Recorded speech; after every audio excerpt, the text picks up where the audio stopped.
There is a dangerous theology spreading in our world, and it has no siddur, no synagogue, no rabbi, no sacred texts. Yet it has doctrines, it has prophets, it has disciples, and it has heresies.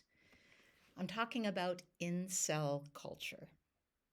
It was shocking to hear this week about the murder of a police officer and a civilian in Montreal, a crime committed by a young man with a manifesto which repeatedly refers to involuntary loneliness and being deprived of intimacy, all while expressing jealousy and contempt towards both women and the favored males. Incel, involuntary celibates. I mean, the only good thing here is that at least they're not reproducing. Now, before anyone gets really uncomfortable, I want to remind you that Judaism has always been willing to confront difficult truths. The prophets of Israel did not preach safe sermons. They spoke against idolatry, corruption, and distorted ideas that dehumanized people. And if they were alive today, I suspect they'd have something to say about communities built around resentment and grievance. Because at its core, incel culture is not really about sex. It's about entitlement. It's about the belief that the world owes us something. And Judaism has always considered entitlement one of the most spiritually destructive forces imaginable.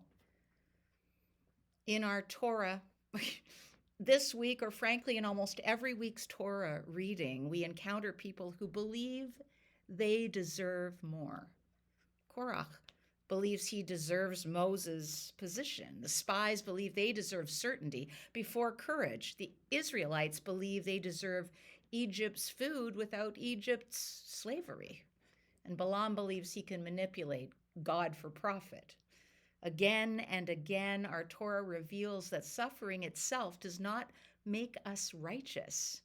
Pain can ennoble, but pain can also corrupt.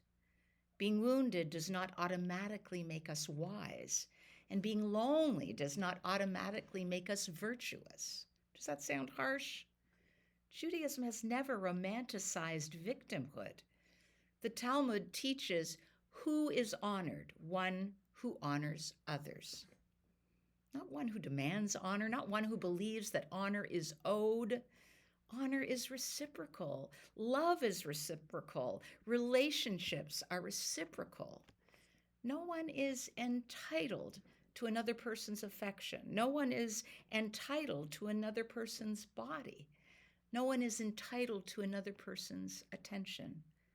The language of entitlement is foreign to Judaism because Judaism begins with obligation. Modern culture asks, what do I deserve? What will this give me? And Judaism asks, what do I owe? Where can I serve? Those are two very different positions. And there's something else that Judaism understands deeply, and that is loneliness. Judaism recognizes loneliness as one of the very first problems in creation. Lo tov heyot ha'adam levado. It's not good for the human being to be alone. Notice that God does not say it's sinful to be lonely or loneliness makes you defective. And God certainly does not say that someone else exists to solve your problem of loneliness. Still, loneliness is real, pain is real, and rejection hurts. The rabbis knew this. They spoke of the anguish of isolation and the need for friendship and community. But nowhere does Jewish tradition suggest that another human being exists to complete us like a missing puzzle piece. That idea is more Greek than Jewish, more Hollywood than Torah, more Disney than Deuteronomy. Perhaps the most anti-incel figure in Jewish tradition is Moses himself. Moses is awkward, slow of speech, often misunderstood, and frequently criticized. He does not fit our conventional standards of charisma. Yet the Torah never portrays him as embittered. His greatness comes not from being admired, but from serving. And Torah says Moses was exceedingly humble. Humility, not dominance, is his defining trait. And here, I can't resist teaching the Yiddish word gornished. Nothing. Moses is held up as our model of humility, someone truly garnished, empty of ego. And you know that old Jewish joke that tells of a rabbi and a cantor standing in front of the congregation on Yom Kippur? The rabbi beats their chest and cries out loudly, "Before God, I am nothing, I am nothing." The cantor, hearing the rabbi, beats their chest and sings out the same, "Before God, I am nothing, I am nothing." And then the head of the ritual committee, standing in the back and watching their clergy, assumes this is how repentance is properly done. And he begins to beat his chest and cry, "I am nothing." And the rabbi turns to the cantor and whispers, "Hey, look who thinks he's garnished." Contrast Moses with Pharaoh. Pharaoh is obsessed with status, obsessed with control and possessing. Pharaoh cannot tolerate hearing no. And whenever someone cannot tolerate hearing no, then slavery is not far behind. That is true politically, it is true spiritually, and it is true relationally. The inability to accept another person's freedom is the seed of oppression. Love without freedom is not love, it is possession. The INCEL worldview rests upon scarcity. There isn't enough love. There aren't enough opportunities. Someone else is taking what should belong to me. But Judaism rests upon abundance. The first chapter of Genesis repeats 7 times, and God saw that it was good. Creation is not a zero-sum game. Another person's joy is not theft. Another person's relationship is not your deprivation. Another person's beauty is not your humiliation. Cain's tragedy begins when he sees Abel's blessing as proof of his own rejection. God warns him, sin crouches at the door, but you can master it. God does not deny Cain's pain, but neither does God excuse what Cain might do with that pain. Pain explains what is going on internally, but it does not justify. That distinction may be one of Judaism's greatest moral insights. And perhaps this is where Judaism has become truly countercultural, because Judaism teaches that dignity is not earned through conquest, not through wealth or sexual success or through dominance. If we are all created b'tselem Elohim, in the image of God, we cannot start being exclusionary and suggest that some human beings are not b'tselem Elohim. Only the unattractive ones are, or only the ones who have not been brought into the scam of capitalism, only the single male human beings. No.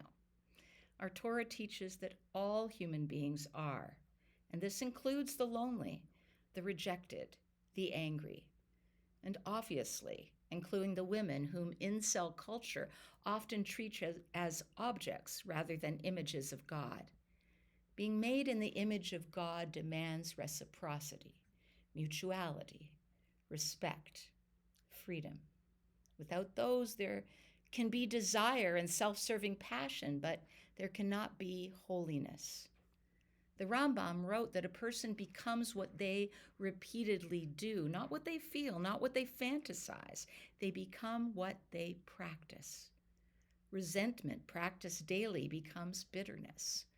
Gratitude, practiced daily, becomes blessing.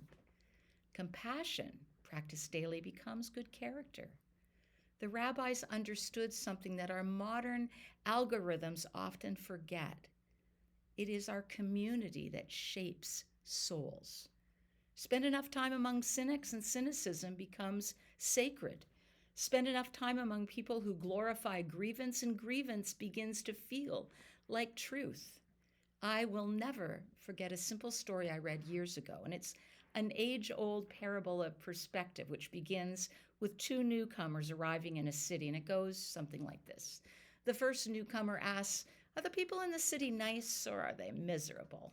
And the local replies, what were the people like in the city you just came from?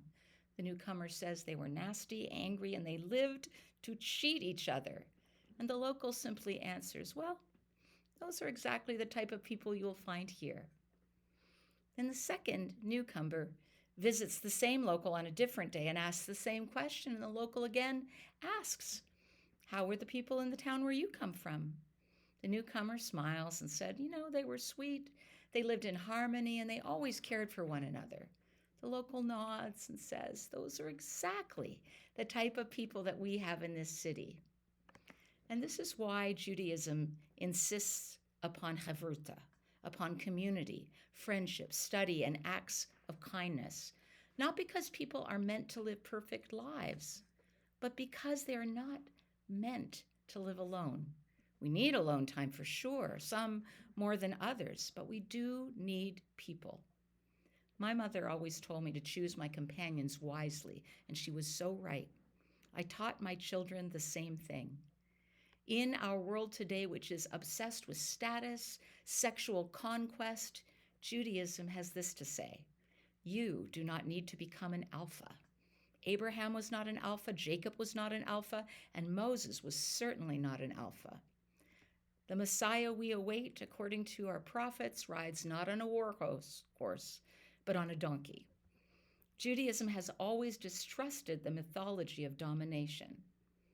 Our heroes are shepherds, dreamers, poets, teachers, people who wrestle with God and with themselves, people who fail and who begin again. And that is the key challenge Judaism offers to INCEL culture, and to all of us for that matter. Not how do I get what I deserve, but how do I become the kind of person who can give love, receive love, and recognize the image of God in another human being. Because holiness has never been about possession. It's always been about relationship. And relationship begins with the humbling recognition that no one belongs to us, not even those we love. They are gifts. And gifts, unlike entitlements, can only be received with gratitude. That is not a weakness. That is our covenant. That is our people.